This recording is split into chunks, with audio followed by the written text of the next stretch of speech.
Fala aí pessoal, sejam muito bem-vindos a mais um vídeo do Biologia Direta, Biologia Sem Enrolação. E até que enfim nós chegamos ao final, tá? Agora nós conseguimos chegar aqui no último grupo da evolução dos vegetais. Nós chegamos hoje no grupo das angiospermas. Vamos ver aí o que esse grupo de plantas fez, qual foi a revolução que eles fizeram para poder dominar definitivamente o ambiente terrestre e serem as plantas mais comuns do planeta. Roda a vinheta, papai!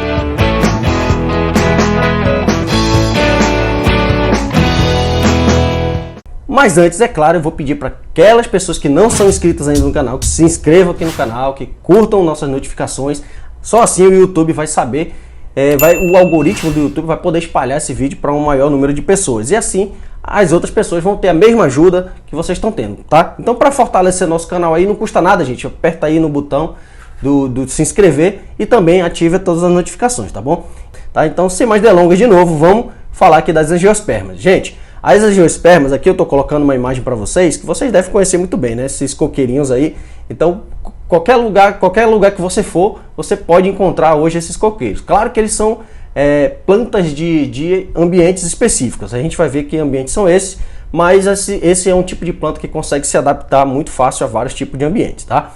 Então, vamos ver o que esse grupo fez de novo, o que ele trouxe de novo para a gente poder entender como que eles dominaram todo esse ambiente terrestre. Sempre lembrando que nas aulas anteriores eu comentava com vocês o seguinte, que quando um grupo ele cria uma situação nova, ele cria uma estrutura nova, ele cria uma condição nova para sobreviver, se essa condição for muito boa, o próximo grupo ele tende a repetir e tende até a melhorar essa questão, tá? Então a gente vai ver que muitas coisas que eu vou falar aqui para vocês são coisas repetidas, ou seja, os grupos anteriores foram desenvolvendo e os próximos, claro, já vão pegando essa estrutura pronta e vão melhorando, apenas melhorando em outras situações, tá? Assim ele consegue se expandir um pouco mais, tá bom? Então a primeira coisa que eu tenho para falar para vocês aqui, ó, esse tipo de planta, angiosperma, né? Então anjo, a palavra anjo significa semente coberta, você vai entender por que é semente coberta. Então, esse grupo aqui, ele foi o primeiro grupo a dominar todos os ambientes. É o único grupo, na verdade, que domina todos os ambientes. Os demais, eles estão espalhados aí, mas geralmente eles estão ou relacionados a clima úmido ou relacionados a clima frio. Esse aqui você encontra em todos esses tipos de ambientes, inclusive em climas semiáridos, tá? Em regiões bastante secas você encontra algumas espécies de angiospermas. Essas plantas são vasculares, né, como as demais, a partir das pteridófitas para frente, todo mundo já é vascular. Então você já é sabedor, que você já assistiu todos os vídeos, você sabe que uma planta vascular é aquela que possui vasos condutores. Claro, se eu já possuo vasos condutores, algumas características vêm junto com isso. Primeira característica delas, você consegue desenvolver mais a planta, então você consegue ter plantas muito maiores. Então aqui você já tem plantas de tamanho variado, tem plantas muito pequenas, mas você também tem plantas muito altas. Então você está ali numa floresta, a maioria daquelas plantas que você está vendo provavelmente são angiospermas. Por elas terem vasos, então agora você já tem raiz, caule e folha, que são estruturas que vieram junto com esse desenvolvimento do sistema vascular. Gente, presta atenção nesse slide aqui, eu coloquei para vocês que elas independem da água para sobreviver. Lembra o seguinte, todo ser vivo ele precisa de água para sobreviver, mas quando eu coloco aqui que ele independe de água para sobreviver, é no único sentido. Que sentido é esse? O sentido que eu coloco aqui é que ele não precisa viver ali perto da água, essa planta não precisa estar ali muito próxima da água como as demais. Então, como eu disse para vocês, você consegue encontrar plantas lá na região semiárida. Você encontra um cacto, por exemplo, numa região muito seca. Tá? Então, essa planta não precisa estar ali vivendo exclusivamente perto da água. Ela consegue viver, algumas plantas, inclusive, conseguem armazenar essa água para poder viver mais tempo longe dela. Independem da água também para reprodução. Isso o grupo anterior, que é o das angiospermas, já tinha criado uma estratégia, né? Você lembra que as angiospermas desenvolveram ali a polinização, né? O pólen, né? Então o pólen é lançado de uma planta para outra através do vento. Esse grupo aqui, ele percebeu essa evolução, ele falou, pô, isso daí é bacana, né? Para quem não precisa de água para se reproduzir, isso daqui já é uma tática boa. Só que lá no grupo anterior, a gente viu que a planta precisa gastar muita energia para produzir uma quantidade de pólen muito grande. Visto que esse pólen, quando ele é lançado no vento, a planta tem que ter uma sorte muito grande de atingir uma outra, né? Então, a maior parte desses gametas são perdidos aí no ar. Bom, então para evitar isso, esse grupo aqui das gimnospermas, ele já corrigiu essa situação também, que a gente vai já falar isso daqui a pouco. Essas plantas, assim como o grupo anterior, já são fanerógamas. Plantas fanerógamas são aquelas que você consegue observar já, você sabe, você consegue perceber o que é uma planta macho e o que é uma planta fêmea, né? Como se você estivesse ali vendo os órgãos reprodutores dela bem desenvolvidos, tá bom? Elas também são espermatófitas, também como o grupo anterior. Espermatófitas são plantas que produzem sementes, tá? Então, o grupo anterior já inventou a semente, esse grupo aqui também vai utilizar essa semente. Só que, claro, como ele é um grupo, entre aspas, mais evoluído, ele criou uma cobertura extra aí para essa semente. Por isso o nome semente coberta, tá bom? Em relação à reprodução, nós temos aí as grandes evoluções, tá? As primeiras grandes evoluções desse grupo aqui estão relacionadas à reprodução. A primeira delas, a gente trata da reprodução assexuada. Mais uma vez, assim como eu falei dos 3 grupos anteriores, a reprodução assexuada não é interessante para a gente falar agora. O que é interessante, o que define muito esses grupos é a reprodução sexuada, que é aquela que utiliza os gametas, tá? E a forma com que esses gametas vão se encontrar. Então, lembrando que lá nos primeiros grupos, nos 2 primeiros, né, nas briófitas e pteridófitas, esses gametas se encontravam num ambiente mais aquoso, né, num ambiente aquático ali. Então, os gametas geralmente eram flagelados, precisavam de água. E como eu disse para vocês, se você quer conquistar o ambiente terrestre, você tem que se livrar da água. O grupo das angiospermas, que foram anteriores a esse, já começou a utilizar o vento para poder fazer essa fecundação. Então, já não utilizava mais água. Esse grupo aqui também não utiliza mais água. Só que lembra que ainda há pouco eu falei para vocês que o grupo das angiospermas, elas precisavam produzir uma quantidade de pólen muito grande, porque poucos deles vão atingir o objetivo final, né? A maioria deles vai se perder durante o transporte aí, né? Nesse caso aqui, ó, olha essa palavrinha aí que eu destaquei para vocês. Aparece as flores. E nenhum grupo anterior eu falei de flores, então significa dizer que flor é uma estrutura exclusiva do grupo. Anota isso daí, tá? Pega a sua telha, pega seu carvão aí e anota que isso aqui é muito importante. Professor, por que a flor é tão importante assim? Gente, mais uma vez, para evitar a perca de energia e a perca do pólen, como as angiospermas faziam, esse grupo aqui desenvolveu uma tática, né? Eu costumo dizer para meus alunos que essas plantas aqui, elas são capitalistas no meio das outras, elas fazem tudo em troca de alguma coisa. Então essas plantas aqui, elas desenvolveram folhas modificadas para reprodução. Então as flores nada mais são do que flores modificadas, tá? Então elas têm estrutura de folhas, mas elas sofreram algumas modificações para poder receber aí essa fecundação. Então, através dessas flores, também vai haver o processo de polinização. Só que agora, em vez de utilizar só o vento, você vai utilizar agentes polinizadores. Tá? Então, quais são esses agentes? Podem ser vários, gente. Aqui eu coloquei para vocês um morcego, mas pode ser aí um beija-flor, pode ser você, pode ser aí o vento, pode ser a água, pode ser uma abelha. Ou seja, você tem diversos tipos de polinizadores. E isso facilita muito a hora da reprodução. E com certeza, a planta sabe que ela tem uma chance muito maior de fecundar outra planta, tá? Porque esse polinizador vai fazer essa migração desse pólen de uma flor para outra. Então ele indo de uma flor para outra é muito mais fácil do que eu jogar de forma aleatória como as angiospermas faziam. Concorda comigo? Então vamos lá, vamos continuar aqui. Bom, como é que funciona essa flor? Aqui eu coloquei uma imagem para vocês e vocês estão vendo que essa flor ela tem 2 estruturas que parecem uma mulher, né? Então dentro da mulher você tem aí o óvulo e também tem o ovário, cada um responsável por uma situação diferente. Nesse caso aqui na planta, o óvulo vai ser responsável pela produção da semente. A gente vai já ver como é que isso funciona. E o ovário vai ser responsável pela produção do fruto.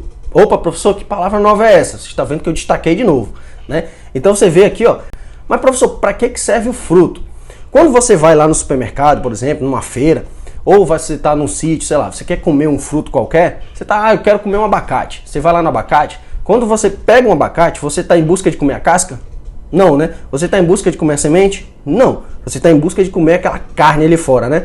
Então aquela carne que está ali fora, a planta, ela está usando aquela carne para te pagar para você levar a semente para outro lugar. Lembra da ideia do capitalismo que eu falei ainda há pouco? Então tem um pouco a ver com isso, tá? Essa planta aqui faz o seguinte, ela produz a semente, né? Assim como o grupo anterior já fazia. Só que a semente do grupo anterior, ela simplesmente era desenvolvida, tinha um embrião ali dentro, como se fosse um ovo de galinha, né? Então tem um pintinho dentro da semente. Essa semente caía próximo dos pais, se desenvolvia, demorava algum tempo para se reproduzir, caía, ou seja, daqui a milhões de anos você ia conquistar o ambiente terrestre. Essa planta ela resolveu esse problema da dispersão dos seus indivíduos através da criação do fruto. Pensa aqui comigo. Imagina que você, eu não sei onde que vocês moram, mas imagina que uma pessoa aqui que está assistindo a gente aqui more no Nordeste do Brasil e queira comer uma fruta que só é produzida na região Sul, né? Como é que você vai fazer para comer isso? Você vai plantar na sua casa? Muitas vezes você não consegue porque essa planta não se adapta ao clima, ao solo dessa região Nordeste. Então o que você vai fazer? Você vai importar essa planta de outro lugar, né? Então o supermercado, a feira, algum lugar vai colocar esse fruto que é produzido lá na região Sul, coloca no avião, coloca na transportadora, coloca num barco, num caminhão, alguma coisa e leva até a região Nordeste. Ou seja, você está tirando um fruto, você está tirando uma semente lá da região Sul e está trazendo para a região Nordeste. Você está vendo que a semente está percorrendo o país inteiro, né? Grandes quilometragens. Aí você fala, professor, o que tem a ver com a dispersão? Quando você vai comer esse fruto, você come o fruto, você come ali aquela parte que você estava em busca, e o que você faz com a semente? Na maioria das vezes você descarta, né? Se aquela semente não for comestível, você vai lá e descarta. Quando você descarta, aquela semente ela fica propícia a se desenvolver onde você descartou, né? E, claro, dependendo das condições climáticas, dependendo de várias condições, aquela planta pode se desenvolver ou não, né? Mas existe uma possibilidade muito grande dela se desenvolver longe da matriz dela, que está lá na região Sul. Então você percebeu aí esse distanciamento? Então isso é uma das táticas que as gimnospermas estão usando. Primeiro, ela criou a flor para atrair o polinizador. Então qual é a função da flor? Na maioria das vezes você vê flores muito coloridas, ou então essas flores têm um aroma muito característico, né, bem forte, e isso vai atrair polinizadores específicos. Claro que ao longo da evolução, os polinizadores coevoluíram, né, evoluíram junto com essas flores. Então, alguns beija-flores desenvolveram bicos mais longos, alguns insetos começaram a desenvolver certas características. Algumas flores só abrem à noite, né, que é para ser polinizada pelos animais noturnos, como o morcego. Então, essas características aí são táticas que para poder atrair polinizadores. Então, aí você fala, beleza, professor, atraiu o polinizador, mas qual que é a intenção na reprodução? O polinizador, vamos supor que eu sou um beija-flor e eu estou aqui morrendo de fome. Aí eu estou passando, aí eu vejo uma flor muito colorida, aquilo ali já me atrai. Quando eu vou chegando perto dessa flor, eu vejo que é uma flor que eu sei que dentro dela existe uma coisinha doce, que você chama de néctar.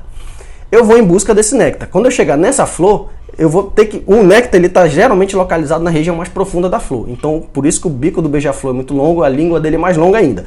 Então ele precisa enfiar a cabeça dele dentro da flor para poder pegar uma quantidade muito pequena de néctar.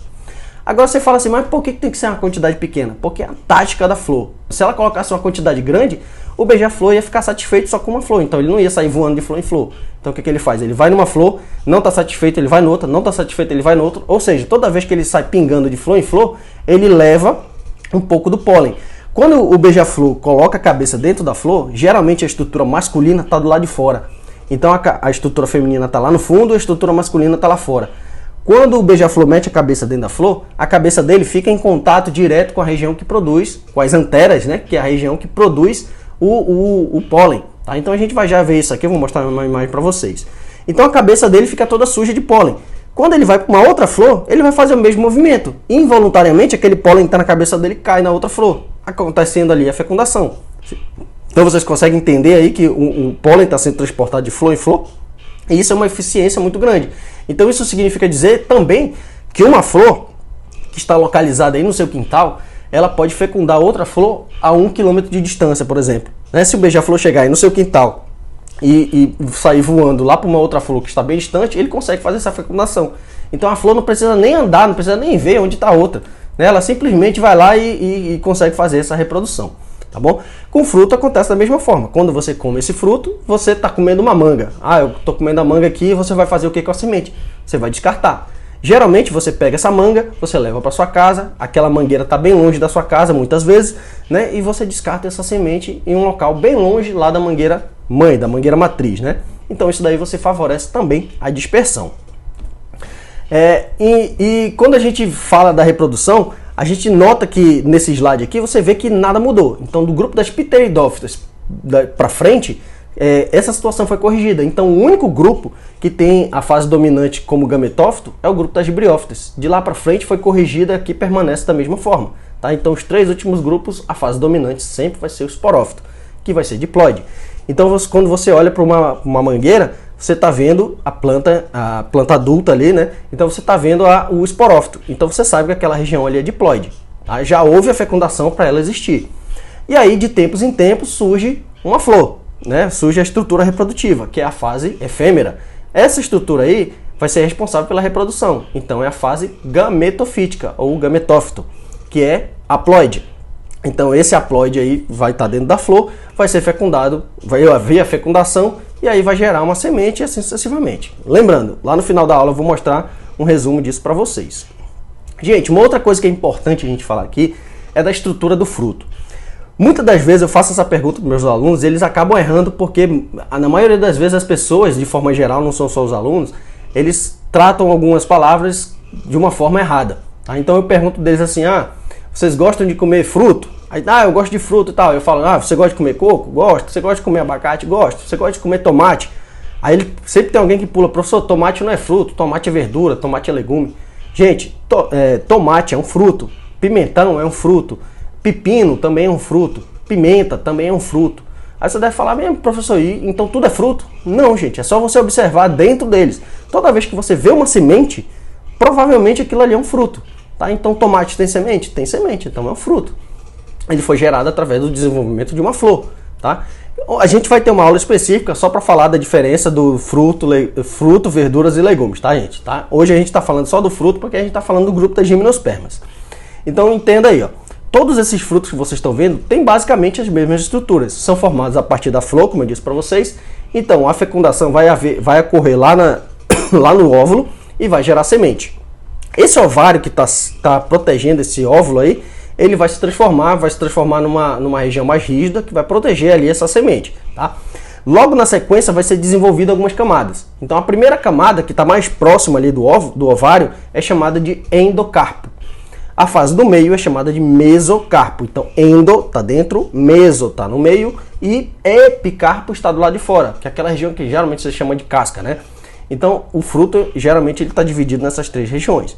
Dependendo do grupo de plantas da família, você vai ter tamanhos maiores para a casca, para o endocarpo, para o epicarpo e para o mesocarpo. Tá? Então, tem plantas que vão ter esses frutos bem secos. Então, isso é um motivo para uma próxima aula. Tá? A gente tem que fazer uma aula exclusiva sobre frutos. Você vai ver que existem vários tipos de frutos diferentes, que eu estou falando de forma geral. Mas você vai ter pseudofruto, você vai ter fruto composto, você vai ter vários tipos de fruto. Fruto seco, fruto carnoso, todo jeito. Então a gente vai ter uma aula que vai falar só sobre isso, tá bom?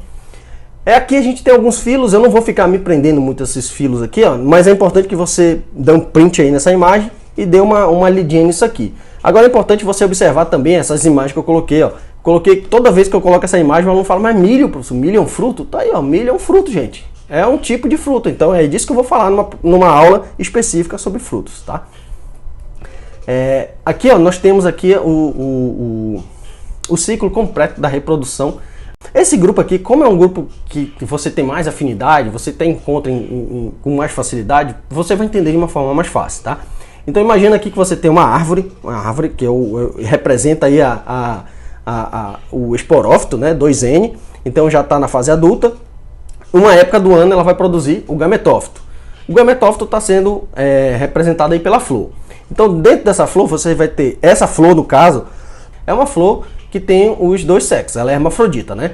Então a gente vai ver também que tem flores de forma diferente, mas geralmente elas são hermafroditas. Então você vai ver que a antera, que fica do lado de fora, ela produz o pólen, a parte masculina. E a parte feminina está lá naquela região de dentro ali, o ovário está mais longe da antera, né? Para evitar aí a autofecundação, que não é tão interessante para os seres vivos. Após a fertilização, ou seja, você trouxe aí um polinizador que levou de uma flor para outra, você fez a fertilização. Após essa fertilização vai haver aí a formação do zigoto, então já houve a fecundação. Você trouxe espermatozoide de uma flor, juntou com o óvulo de outra, você fez um zigoto. Esse zigoto começa a se desenvolver, ele se torna um embrião. Esse embrião vai se desenvolver dentro de uma semente e a semente vai, por sua vez, se desenvolver dentro de um fruto. Esse fruto, É importante a gente falar também que se você quiser plantar um fruto que tenha semente, você não precisa necessariamente plantar ele com aquela carne toda. Ah, eu vou plantar manga, tem que plantar manga com casca, com carne e tudo. Não precisa. Você pode comer perfeitamente aquela parte de fora e jogar somente a semente. Não tem, inclusive é aconselhável fazer isso, tá? Então essa semente está ali e se desenvolve até formar um novo esporófito, tá bom? Então você está vendo que o ciclo aí é bem simples, bem rapidão, tá, galera? Então, por hoje é só. Se você gostou, curte o vídeo, curte o canal, bate no sino e até a próxima.